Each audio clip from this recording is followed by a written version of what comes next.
Hey everyone, and welcome to our fun little study group for PP 5361. That's Theory and Management of Public Service Organizations.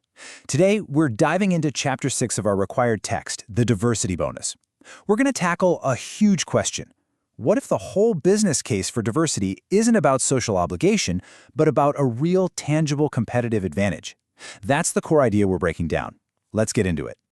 So every leader, and I mean every single one, whether you're in a tech startup, a government agency, a big nonprofit, you're always facing some version of the same challenge, right? You've got to align every single decision with your core mission. But what happens when something really important feels like it's actually pulling against that mission? And this right here is the central problem the author tackles head-on.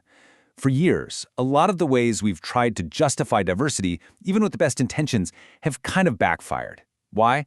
Well, because they frame diversity as a trade-off, like it's some kind of social cost you have to pay. And that puts it in direct conflict with performance and, the bottom line.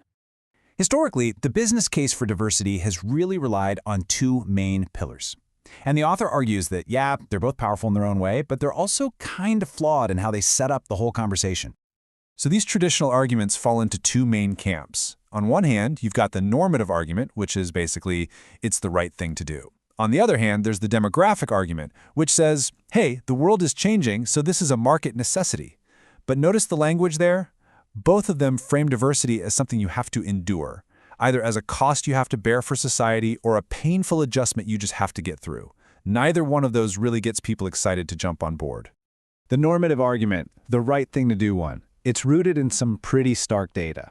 For example, if you look back at 2014, the median income for an African-American household was just $43,000. Now compare that to the median for a white household, which was over $71,000. That's a pretty significant gap for sure. But honestly, the wealth gap is where things just get wild. The median white household had 16 times the wealth of the median African-American household. 16! I mean, those are powerful numbers, and they make you feel like you have to do something. But here is the massive problem. When you justify diversity only as a way to fix these big societal problems, you're implying that the organization is paying a price. It creates this story that pits doing good for society against doing well as a company. And for any leader whose job is to deliver results, that is a really, really tough sell. So, okay, if the old arguments are actually counterproductive, what's the alternative? Well, the author proposes a completely new logic, one that reframes the entire conversation, moving away from a cost we have to bear to a tangible benefit that we can actually unlock. And this is the core concept, the diversity bonus. The big idea here is that diversity isn't some kind of tax on performance. No, it's a direct contributor to excellence. It's not about social justice versus the bottom line. It's about realizing that inclusion is in a company's own direct self-interest. This quote from Justice Scalia, it was from his dissenting opinion in an affirmative action case, and it just perfectly captures that old trade-off way of thinking, the idea that you have to choose between being diverse and being excellent, or, as he put it, super-duper. But, and this is the author's crucial rebuttal, really the whole point of the book, on the complex, messy, innovative work that defines our world today, this is a completely false choice. You don't choose between diversity and excellence. Diverse teams are precisely how you get to excellence. So that's the big idea, but how does this actually work in practice? Let's look at some concrete, real-world examples and see how this bonus actually gets unlocked in different industries. And the truth is, this bonus shows up everywhere. Think about national security, right? An intelligence analyst who has lived experience with marginalization might see a terrorist group's motivations in a totally different, more insightful way. Or what about advertising? A diverse team is way less likely to make one of those embarrassing, super costly cultural blunders we sometimes see. In every single one of these cases, having different perspectives at the table just leads to fewer blind spots and ultimately better results. The author suggests this corporate spin on that famous activist chant, "Nothing about us without us." And it really nails the practical business case. If you want to design, market, and sell things effectively to a diverse world, well, you need that diversity inside your own organization first. But here's a really critical distinction we have to make. This isn't just about, say, hiring a Latina employee just so she can help you sell to the Latina market. That would be really limiting and, honestly, kind of exploitative.